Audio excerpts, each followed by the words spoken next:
All right. So we're in subbook 2, which means couch video.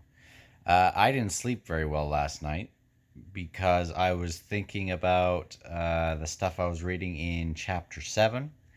And I got up and started reading some more. And yeah, so I'm finished. Finished chapter 7. Um, Holy moly. This is becoming really something special. Now going to try to go a little bit just off the cuff. I'm not going to read a whole bunch. I'm not going to flip through, but I wanted to read this one little part on the first page of the chapter. First of all, it starts with this very strange epigraph that's just one line that says, "I can see your reasons, my love, but won't you get thirsty?" Inscription found beneath capstone of household well, lakefront district, Darujistan. We have Harlow going for a walk, and we talk. It's about this indifference. But the first thing that is said, it's in the second paragraph here. It is said by wise and sentimental poets that a child's eyes see farther than an adult's. And who would, with even less than a moment's thought, claim otherwise? Beyond the ridge awaits a vista crowded with possibilities. I'm skipping down. But improbabilities is a word few children know. It's like they have the whole world ahead of them, all this potential. And by the time they are old, it's like they are ensnared with their circumstance and they can barely see ahead of them. Probabilities is a word few children know, and even if they did, why, they would dismiss the notion with a single hand fluttering overhead as they dance to the horizon. Because it will not do to creep timorously into the future. No, one should leap, sail, singing through the air, and who can say where one's feet will finally set down on the solid, unknown land? So amid all of this darkness, we have something like this. But unfortunately, poor Harlow, who already has been born with the worst circumstance, getting beat up and followed by Snell. This guy Harlow's just he's looking for dung for the fires. He's one of our people that were like, oh, at least he has this great perspective, and that gets taken away from him. Gets beat up, gets captured. Now he's on his way to be, he's sold, on his way to be a part of some mine. Crap. Everyone's having all this crappy stuff happen too.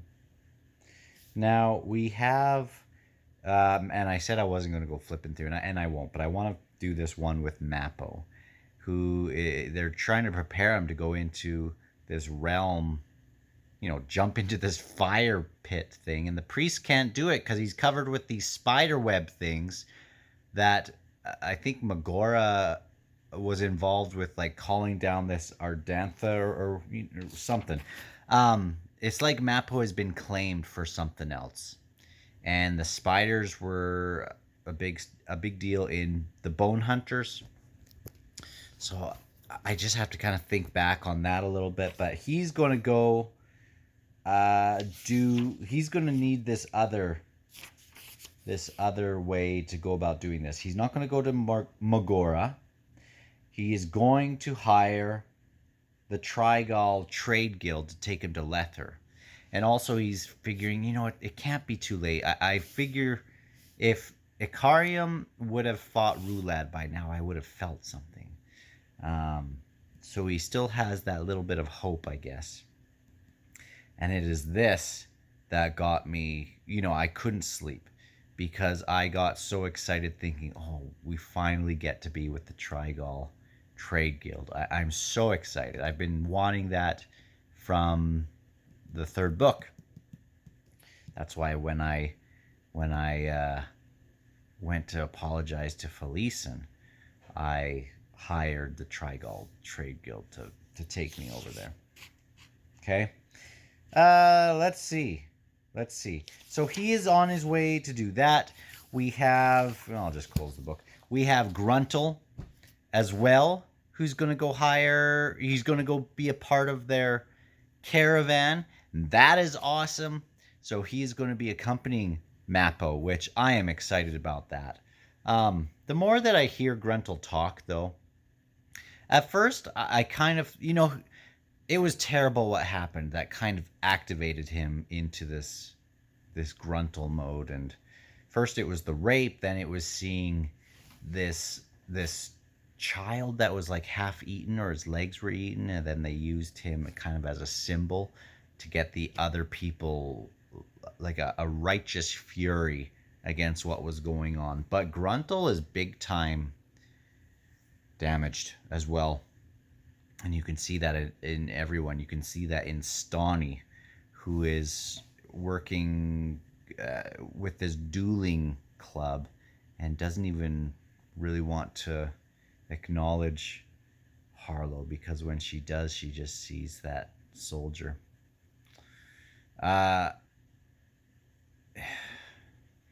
It's just brutal, some of the stuff that is happening. We have that going on, and that's what I got super excited about. We have Berthal's group, and they've been messing around with Picker's group. We have this poor Harlow on his way out over. What else happened in this chapter? I mean, I just finished reading it, so I should be better at knowing. But it's just exciting, and I don't want to go super into any of these things because we're just getting snippets. Torvald and his wife, even though sounds like they kind of were happy to have each other back, they have some baggage to take care of, maybe. And she's like, you were gone, and I took a couple lovers for a short time, so they have that kind of between them. But also, she doesn't really trust his story that he had. Like, everyone just has this burden, this baggage. Nothing's very clean here. And more and more I love Kruppa as a voice. Oh, the other thing that really stood out for me in this chapter, and really what made me want to even do this video, is Duiker, who's still frustrated. Finally, I understand who Fisher Kaltath is. He's this bard. And I love that with Duiker just struggling to tell the story in a way that is not, he thinks, well, I'll tell the story with this and this and this, but it's just not capturing what really happened. It's not capturing what it was like to be there. And Fisher, who, he's a teller of song. And yes, there's some stuff that is literal in what he says, but there's some stuff that is supposed to evoke something. And that's the thing that Duiker is struggling with. And this Fisher Kaltath is going to, he's an expert in his craft, and Duiker has his craft. But maybe Fisher Kaltath can help to tell this story. And I just love that. And it makes me want to go back and hear all these other things that Fisher Kaltath, all these other epigraphs that he has said. And that makes me very, very excited to see that, because I like Duiker. And I want this story to be told really well. I think that's the main stuff that I wanted to say. There's a lot of stuff going on with Shalice's husband, and they're trying to kind of do some shady stuff over there. We have Ralik Nom and has come back, and he's doing some, it's just in the middle of some story, so I don't want to get into it. Torvald has paid things back, and he talked to Kruppa. Very exciting, and I imagine I will have another video for you, maybe from my couch today, because my family's away for another day, so I have time. So maybe I'll get through chapters 8 and 9. Who knows? But I'll talk to you guys soon.